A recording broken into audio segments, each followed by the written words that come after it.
¿Cómo les va? Domingo 6 de octubre. Eh,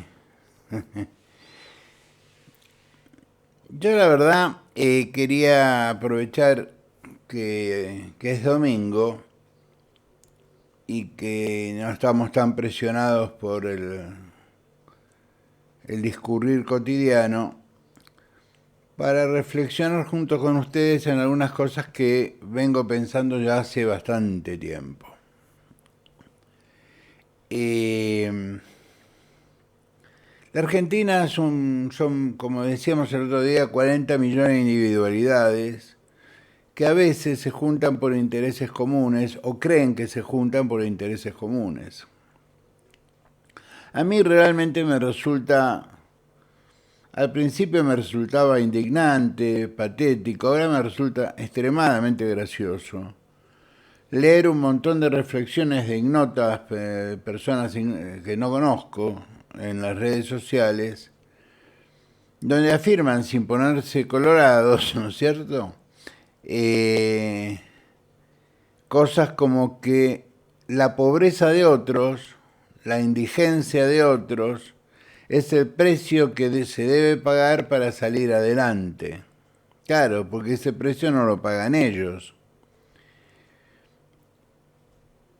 Porque tengo que suponer que si tienen como para tener un teléfono inteligente, pagar una cuenta que no baja de los 20, 25 mil pesos de internet, supongo yo, eso es lo que se paga por cada conexión acá y tengo dos, eh, tiene para un plato de sopa, como se decía en la Guerra Civil Española. Hombre, eres rico, tienes para un plato de sopa y una papa. Por lo tanto, yo tomo con pinzas y de manera, yo diría, cada vez menos trascendente la opinión de esa gente. Los leo, pero ya dejé de prestarles atención. Ya ni siquiera me enojo. Me causan risa, algunos comentarios me causan pena. ¿Esto es una posición ideológica? No, no es una posición ideológica, es una posición de un ser humano que frente a los hechos que producen otros seres humanos tiene reacciones humanas. Yo he aprendido desde chico y básicamente lo he leído en cientos de libros, cientos de libros, que por lo general la riqueza ha estado siempre en manos de pocos y la pobreza es el capital de muchos, de millones, y que hay una relación entre la pobreza de millones y la riqueza de unos pocos. No ahora, mucho antes del nacimiento de Marx, de Engels, mucho antes que naciera Hobbes, mucho antes que naciera Adam Smith, mucho antes de la historia escrita. Si partimos que la historia escrita la ponemos en Sumer con la época de Hammurabi o Nabucodonosor. Es decir, que siempre ha habido poderosos que eran pocos y millones de pobres que con su trabajo, su esfuerzo cotidiano generaba la riqueza de los poderosos, es histórico. Eso no me convierte en comunista ni en socialista. Esas son referencias contemporáneas, modernas, a fenómenos que son históricos, eternos. Vamos a ser sinceros, ¿por qué cayó en el 70 después de Cristo cayó Jerusalén? Porque los hebreos eran muy valientes frente a las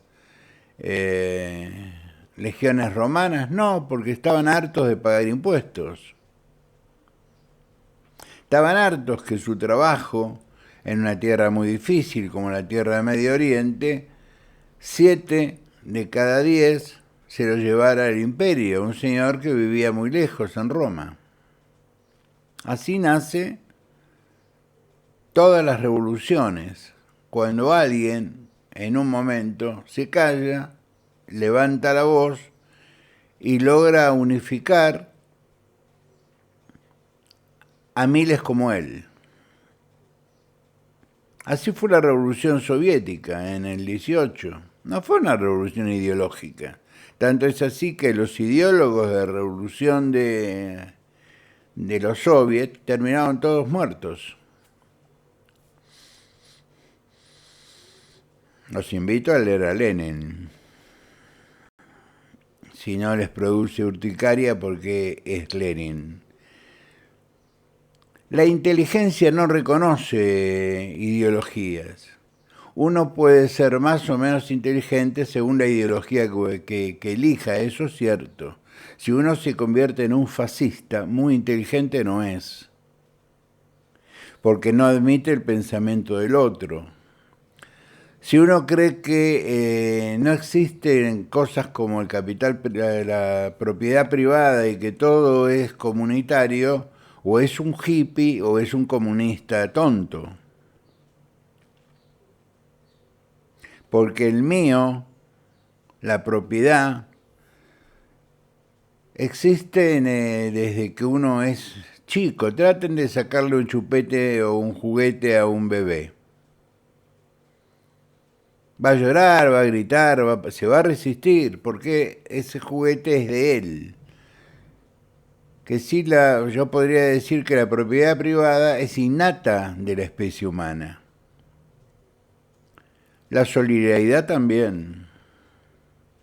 Pero entre la propiedad privada y la solidaridad el hombre inventó la ley. Darle a cada uno lo que le corresponde, la justicia. Un país, una sociedad que no tiene justicia, en un punto, la injusticia amalgama a los que son maltratados y producen revoluciones. Es histórico. Ni siquiera es contemporáneo. La Revolución Francesa, que fue la que generó ideológicamente la Revolución Americana y luego la Revolución de las colonias portuguesas y españolas, fue producto del hambre. Y que el rey entregaba comida podrida a la gente que tenía hambre. No solo porque lo dice Dumas en Los Tres Mosqueteros, sino porque así fue la historia.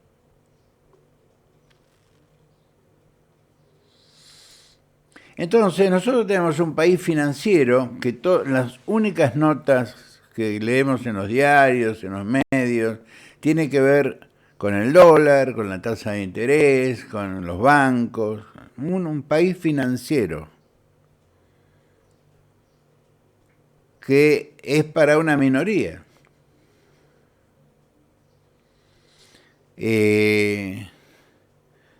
Si una persona está con la mente puesta en irse a vivir a otro país y tiene dólares, el valor de la moneda local del dólar le resulta absolutamente intrascendente. Su preocupación podría ser cuánto vale el dólar en el país que eligió irse a vivir. El viernes hablaba con un amigo mío que se dedica a las finanzas y le digo, ¿cómo andan las cosas? No sé, estoy comprador, me dice. ¿Cómo estás comprador? Sí, estoy comprando. Pero mira, se está cayendo a pedazos. El gobierno dice que en enero va a costar 1.000 pesos, entonces ahí va a terminar con el cepo porque va a juntar el oficial con el paralelo. Me dice, bueno, pero yo compro. Y no es un tipo que se ha hecho multimillonario por ser tonto. Pero vos a la vez ves, a la vez observás que ha caído el consumo, que ha caído brutalmente la capacidad de compra de los salarios, aquellos que aún tienen salarios porque siguen los despidos masivos, pero olvídense de los despidos del Estado, los despidos en la actividad privada. Ahora el gobierno sacó una resolución simpaticísima, reduciendo los aranceles a la importación a las golosinas, a las bicicletas, al café y a las motos. Bicicletas y motos que se fabrican en Argentina, que dan trabajo. Van a salir a competir con las motos chinas o vietnamitas y las bicicletas chinas o vietnamitas. Imposible que con los costos que hay en la Argentina, con los impuestos que se pagan en Argentina, con el diferencial dólar-peso que hay en Argentina, las fábricas de motocicletas o bicicletas sobreviven. Por lo tanto, tendremos cientos de miles de despidos más. Esto es una realidad. Café no hay problema, porque el café siempre lo hemos importado. Si ustedes creen que el 20% que bajan de arancel del 35 al 15, ese 20% se va a trasladar a la góndola, están soñando.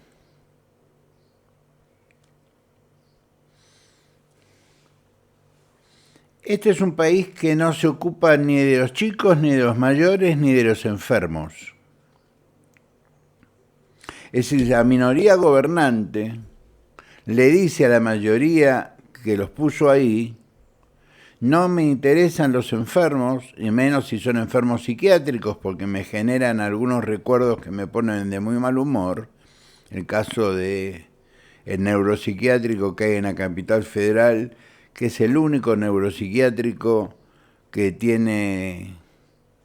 hay en la capital y es de la nación. Entonces, me dicen que hay poca gente ahí. Hay poca gente porque los jueces, hay una ley que es absurda, que es la ley de salud mental, creen que internar a una persona que no puede manejar su vida es una privación ilegítima de libertad, lo que me parece que es mucho más coherente modificar la ley que cerrar un hospital. No, prefieren cerrar el hospital. En un lugar que el valor del metro cuadrado es altísimo. Perdónenme que tenga que hacer esta relación, ante el silencio del jefe de gobierno de la Ciudad de Buenos Aires, que podría decir: no, paren, no lo cierren, me hago cargo yo. Con esta condición: en el ámbito de la Ciudad de Buenos Aires cambio la ley de salud mental. Entonces dejamos de ver esquizofrénicos durmiendo en la calle. Yo viví en la capital muchos años de mi vida, es decir, no me cuenten historias. Y yo planteé, cuando salió la ley de salud mental, que era un disparate. Después van a ir por el Somers. La mayoría de ustedes no saben qué es el hospital Baldomero Somers. Está en General Rodríguez, camino a Mercedes. Es enorme. Tiene un campo, plantan soja, se autoabastecen. ¿Qué es el Somers? Un leprosario. Ahí están los jansenianos, personas que entran y no salen nunca más. Entonces se ha ido transformando, ha ido mutando, gente que vive en el Somers porque sus hijos o sus familias, parte de su familia son leprosos, entonces han ido a vivir con ellos. Es un country de leprosos. Yo fui vicepresidente de Fundolepsi durante muchísimos años. Fundolepsi era una fundación que por supuesto se tuvo que disolver, una fundación que se dedicaba a enseñar computación, inglés, usábamos los programas del Ministerio de Educación de la Nación y de la provincia para que terminaran el primario y el secundario, porque hay jansenianos que por ahí les falta una oreja o media nariz o un dedo, cual pueden trabajar. Entonces nosotros le dábamos herramientas de conocimiento a los efectos de que pudieran trabajar. Bueno, el Somers, por lo que me dice la gente que yo conozco, va a trasladar a los leprosos a alguna provincia amiga, bien lejos en lo posible. Ojo que la lepra no es una enfermedad del siglo XVI, es una enfermedad del siglo XXI. Hay lepra. Porque eso es un negocio inmobiliario que no se puede desperdiciar. Vos podés hacer ahí 10 barrios cerrados, entre Luján y Mercedes.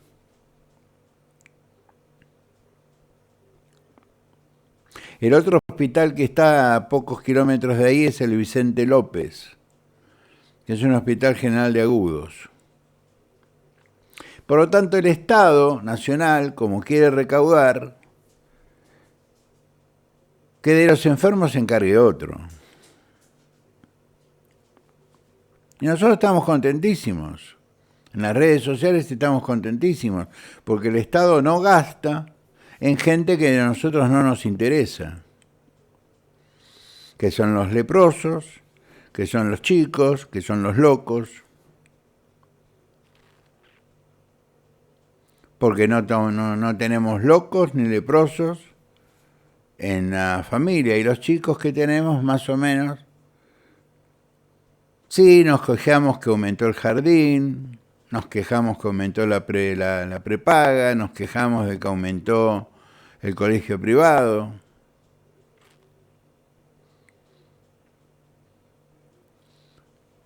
Pero las políticas que generan todo esto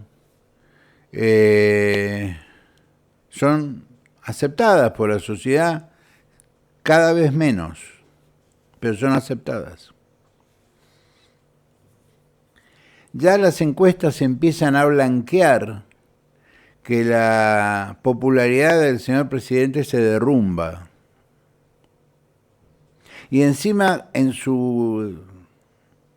para mí, en su inestable estado de ánimo, en su inestabilidad emocional, imagina que la hermana puede ser un dirigente político, entonces la lanza a hablar cosas en la capital federal, por lo tanto se tiene que enfrentar. Porque la política es enfrentamiento. El componente básico de la política es lo agonal, la lucha.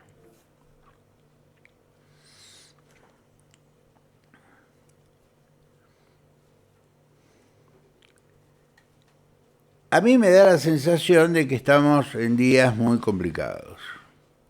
Ahí salió una nota en Perfil que me causó muchísima gracia, donde el gobierno le dice a los opositores, a Pichetto, al PRO, al radicalismo, en fin, acompáñenme con el veto que yo les voy a aumentar el presupuesto a las universidades. Yo le contestaría, pónganlo por ley.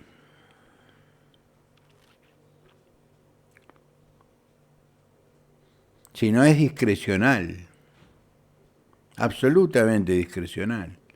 Te doy este mes, ya conseguí que no me vetes la norma, el mes que viene no me dan los números. No se maneja un gobierno así, por la caridad del Ejecutivo. Espero que nuestros representantes estén a la altura de lo que debe hacer un diputado y un senador, frente a un acto que es absolutamente irracional, vetar el acto irracional. De ahí hasta una salida jurídica mucho más razonable. Haga un DNU, presidente. Póngalo por escrito y fírmelo. Un instrumento. Porque usted tiene una deuda. La tiene con las universidades, pero también la tiene con los jubilados. Y de los jubilados no habla media palabra. Pero sí reconoce que calculó mal los números, porque él no calcula los números de hoy, del presupuesto de hoy. Él calcula los números del presupuesto de hoy y de los próximos 25 años. Por lo tanto, la cifra es imposible de razonar, porque su trabajo era el cálculo de riesgo financiero. Los que hacen riesgo financiero calculan los años por venir. Es decir, si vos tomás un crédito a 30 años, el analista financiero lo que tiene que ver es si vos durante esos 30 años vas a poder pagar la cuota. Por lo tanto, habla de números multiplicados por 30 años. El presupuesto político tiene otras características. Vos lo que tenés que ver es este año, suponiendo que es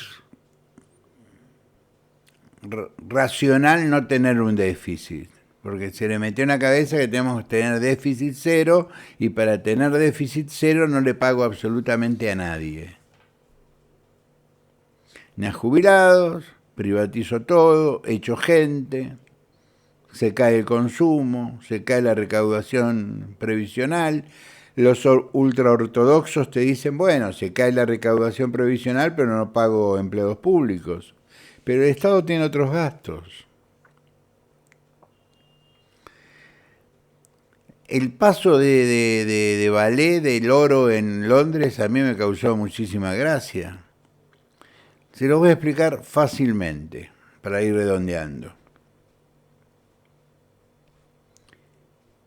¿Por qué es importante que el Banco Central sea autónomo, sea independiente? Independiente de las decisiones del Poder Ejecutivo. Porque la función del Banco Central es la protección de la moneda. Ese es el ABC de su existencia. No solo en Argentina, en todo el mundo. Por eso, por ejemplo, el Banco Central de los Estados Unidos está privatizado.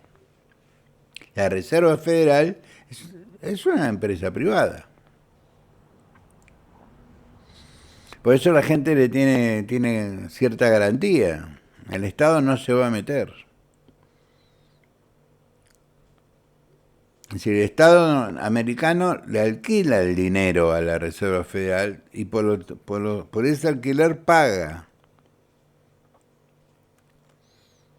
Pero nuestro Banco Central es un organismo dependiente, en los hechos, del gobierno federal, es decir, del Ministerio de Economía y del presidente. Por lo tanto, las deudas del Estado, que son reclamadas por los fondos de oportunidad, por los fondos de riesgo, los que llaman fondos buitres, pero son fondos, son como los fondos comunes de inversión. Se limitan, tan limitados a ir por la propiedad del Estado cuando esta propiedad no está declarada. Es decir, por ejemplo, si yo doy en concesión una mina de oro, no pueden ir contra la mina de oro porque está concesionada. Tengo la propiedad, sí, pero el uso de esa mina de oro lo tiene un tercero, que no tiene nada que ver con la deuda del Estado Nacional. El oro es reserva de valor. Y lo que hizo este gobierno es decirle a quien lo quisiera escuchar, el ministro de Economía ordenó trasladar el oro del Banco Central, que se supone que es autónomo, a Inglaterra. ¿Para qué? Para asegurar un crédito de corto plazo porque no tenía reservas. El crédito no se lo otorgan, aún con el dólar ahí, con el oro ahí. Pero los fondos buitres, y para mí nada es casual en un tipo como el señor Caputo, que vive de esto, que vive absolutamente de esto. El señor Caputo llevó el oro fuera del territorio nacional, es decir, fuera de la protección de la soberanía nacional. Está en un lugar donde puede ser embargado.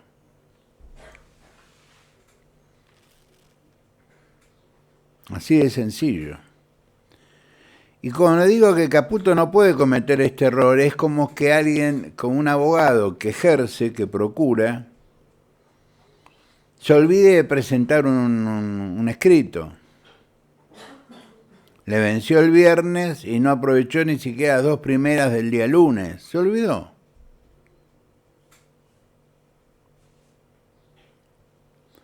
Eso es mala praxis procesal. Es más, si funcionaran los colegios de abogados me sacan la matrícula.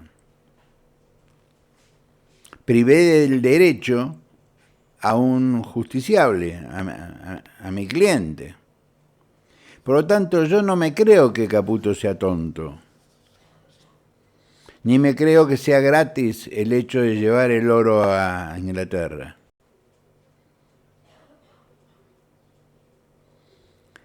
Entonces, digo, en un mundo donde los economistas piensan que la vida se desarrolla mientras ellos existen y que no hay nada después de eso, permítame tener mis dudas. Pasemos un minuto al capítulo político y los dejo.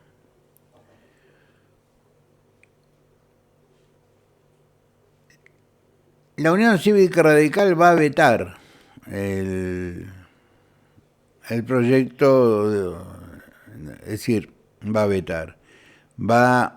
a rechazar el veto del Ejecutivo, perdón. La coalición cívica de los partidos federales, parte del PRO, y el presidente Macri se fue a Estados Unidos. Yo hice un tuit referente a una nota que salió en Perfil respecto a Macri, que es muy sencilla. La inexperiencia se paga cuando es inexperiencia.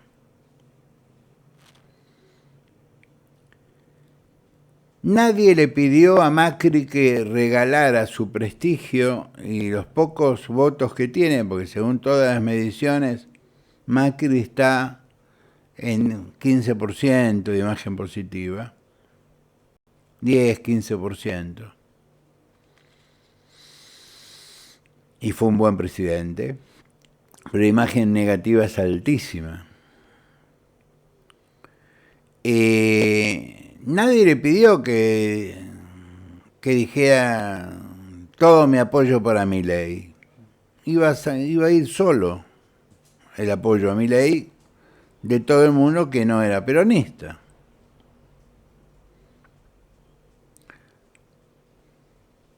Él creyó que con esta frase se ganaba el favor de Milei. Y Milei lo que viene haciendo prolijamente es descuartizando al PRO. Le sacó a su candidata, que digámoslo todo, tiene bastante poco estilo. Si yo fui candidato a presidente, no puedo ser ministro. Pero que la juzgue la historia, yo no soy quien para juzgarla a Patricia Bullrich. Los hechos lo dicen, lo muestran. El presente, con todo su ruido, lo muestra.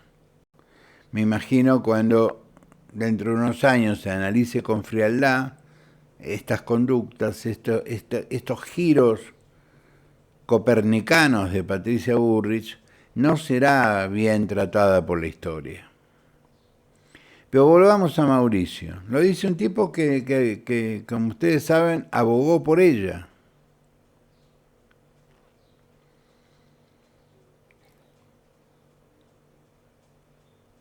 Macri condiciona, dice Perfil, sus votos para vetar o no vetar. Ya hay legisladores del PRO que dijeron con toda claridad nosotros vamos a vetar esa ley. Los 4 de Salta, me parece un conjunto folclórico, que responden a Romero, un senador que normalmente juega para Milei, O dijeron, estamos en remate, o con seriedad dijeron, nosotros no vamos a acompañar el veto. Y si el gobierno está ofreciendo dinero a las universidades, es porque sabe que no tiene número. Entonces, repito,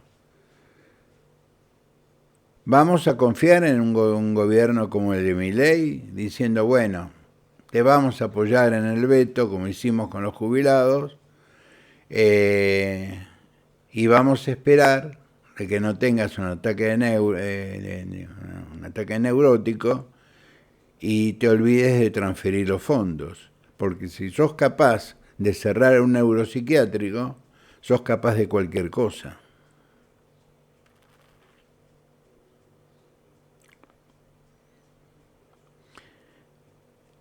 Yo si estuviera en el lugar de Macri o pudiera regalarle un consejo, en la época que los consejos se venden, yo sigo regalando, yo le diría, enfrente, presidente, pero usted no puede decir, el PRO siempre estuvo con la educación superior pública, y a la vez decir, denle laburo a Guillermo Dietrich. Si hay alguien que no necesita laburo es Guillermo Dietrich. Es multimillonario. ¿Se dan cuenta que todo es endogámico? Es un mundo entre ellos, el resto no importa. En la misma semana que dejaron 1.380 familias sin trabajo, el expresidente pide que le den trabajo a un multimillonario. Ya sé, me dirán, la gestión y todo. Si hay algo que este gobierno no tiene, no ha tenido, ni tendrá, es gestión. Porque la única idea que tiene este gobierno es bajar el gasto, bajar el gasto, bajar el gasto a cualquier costo. Vender los activos del Estado, aún los que no puede vender. No le importa un bledo. La excusa es que hay pocos locos en el neuropsiquiátrico, pues entonces los ven. ¿Qué hacemos con esos pocos locos? ¿Dónde los mandamos? ¿Por qué no van todos a la casa, a la Quinta de Olivos? Entonces se van a sentir en un ambiente más o menos familiar. Porque solamente una persona que está mal de la cabeza hace un planteo así. Como hay pocos locos, cierro el loquero. Entonces, si un día cae de sorpresa la guardia del Fernández y en la guardia del Fernández hay 2 personas, ¿cierro el Fernández?